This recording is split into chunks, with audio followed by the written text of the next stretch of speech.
Soy Michael Mercado y esto es el texto bíblico en podcast. Abre tu Biblia, que juntos escucharemos la voz de Dios. La primera epístola de Juan. Durante 5 mañanas, durante 5 días, estaremos estudiando capítulo a capítulo esta hermosa carta. La carta debió haber sido escrita en Éfeso, aproximadamente en el 96 al 98, bajo el imperio de Nerva. Por su género literario, esta es una epístola, una carta. Sin embargo, no al modo helenístico, ni siquiera al modo cristiano del apóstol Pablo, pues carece de dirección, saludos y despedida. Lo más adecuado, amigos, sería llamarla a esta carta una carta homilética. Desde luego, es un escrito independiente del Evangelio, ¿verdad? Con unidad propia, aunque en ello también se encuentran a veces mezclados el estilo didáctico y el estilo homilético que estaba utilizando el apóstol Juan.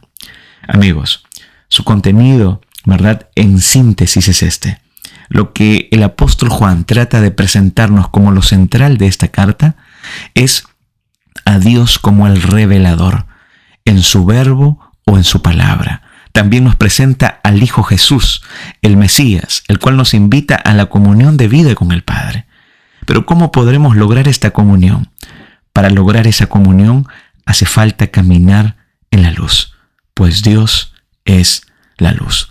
Vamos rápidamente al capítulo 1. Primera de Juan, el capítulo 1. Mire lo que dice el versículo 1 y el versículo 2. Lo que era desde el principio, lo que hemos oído, lo que hemos visto con nuestros ojos, lo que hemos contemplado y palparon nuestras manos, tocante al verbo de vida. Porque la vida nos fue manifestada y la hemos visto, y testificamos y os anunciamos la vida eterna, la cual estaba con el Padre y se nos manifestó. Queridos amigos, el principio al que se refiere Juan es este principio eterno, el principio que presenta Génesis 1:1 y el Evangelio de Juan también 1:1. El principio que habla antes de que existiera nada, cuando lo único que existía era Dios. Juan nos lleva a este tiempo, en la eternidad del pasado, amigos, para encontrarnos con aquel quien era desde el principio.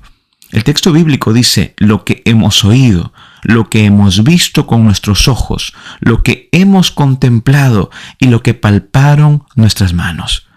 Esto indica que este ser eterno, quien era desde el principio, vino a la tierra. Y Juan, entre otros, ¿verdad?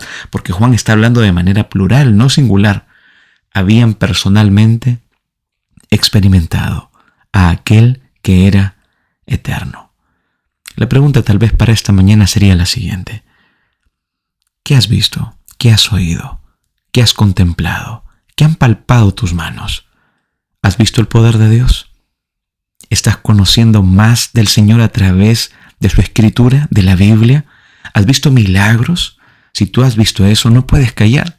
Es el verbo de vida. Juan lo identificó a este ser que existía eternamente, quien estaba físicamente presente con Juan y con otros, ¿verdad? Porque él habla en plural, como el verbo de vida, el mismo logos al que se refirió en el Evangelio de Juan, el capítulo 1, el versículo 1. Es interesante porque la idea de logos, del verbo, era muy significativa para el apóstol Juan. Para el mundo griego en su tiempo y para el mundo judío de su tiempo también esta idea o esta expresión, esta palabra de logos era muy importante. Por ejemplo, para el judío se usaba la expresión palabra para referirse a Dios, porque sabían que Dios perfectamente se revelaba a sí mismo en su palabra. Sin embargo, para el griego, por los siglos de sus filósofos, ¿verdad?, ellos habían hablado del logos, que era la base para la inteligencia y la organización del universo. La razón esencial que controlaba todas las cosas, decían ellos.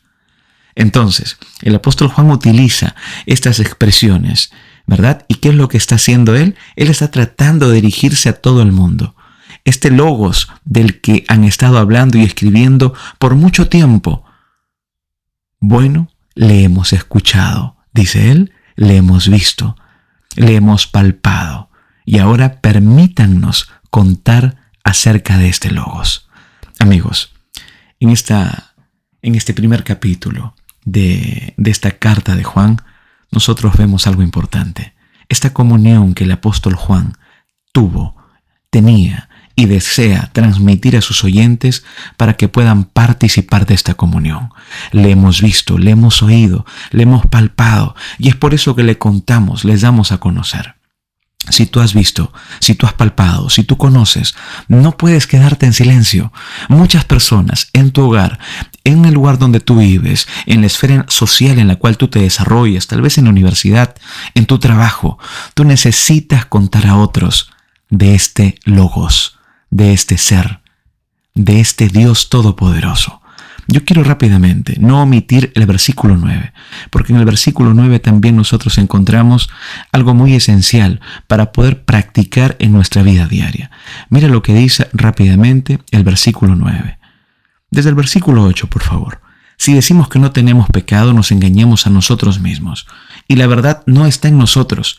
Si confesamos nuestros pecados, Él es fiel y justo para perdonar nuestros pecados y para limpiarnos de toda maldad. Versículo 10. Si decimos que no hemos pecado, le hacemos a Él mentiroso y su palabra no está en nosotros. Amigos, si confesamos nuestros pecados, aunque el pecado está presente, no necesita permanecer como un obstáculo para tu relación con Dios. Podemos encontrar una total limpieza de toda maldad si confesamos nuestros pecados a Dios. Debemos recordar lo siguiente. Confesar es un verbo en el tiempo presente, lo que significa que debemos continuamente confesar nuestro pecado. En lugar de referirnos a una vez, tal vez pensamos una vez es suficiente, no. Necesitamos confesar cada día nuestros pecados a Dios. Recuerda, Jesús es tu abogado. En Jesús encontramos limpieza para nuestra vida. La sangre de Jesús es eficaz, es suficiente para limpiar tu vida y libertarte del pecado. ¿Qué te parece si en esta mañana oramos y le pedimos a Dios que pueda ayudarnos a vivir cada día recordando que nosotros hemos visto su poder, que nosotros hemos palpado su poder a través de la más grande revelación, la revelación de su palabra? Vamos a orar. Señor nuestro Dios, gracias por tu palabra. En ella encontramos aliento, esperanza, fortaleza. Permite, Señor, que podamos nosotros contar a otros el poder, Señor, que hemos visto, que proviene de ti. Permite que no quedemos, Señor, silentes, que no quedemos en silencio, que podamos anunciar a las personas tal como lo habían hecho, Señor, tus apóstoles, el apóstol Juan, Señor, con los otros apóstoles que estaban ahí. Ayúdanos también a recordar que si nosotros confesamos nuestros pecados, tú eres fiel y justo para perdonar. Bendice a nuestros amigos, amigas que están cada mañana, cada día, escuchando estos podcasts bíblicos. Oramos, Señor, en el poderoso nombre de Cristo Jesús. Amén.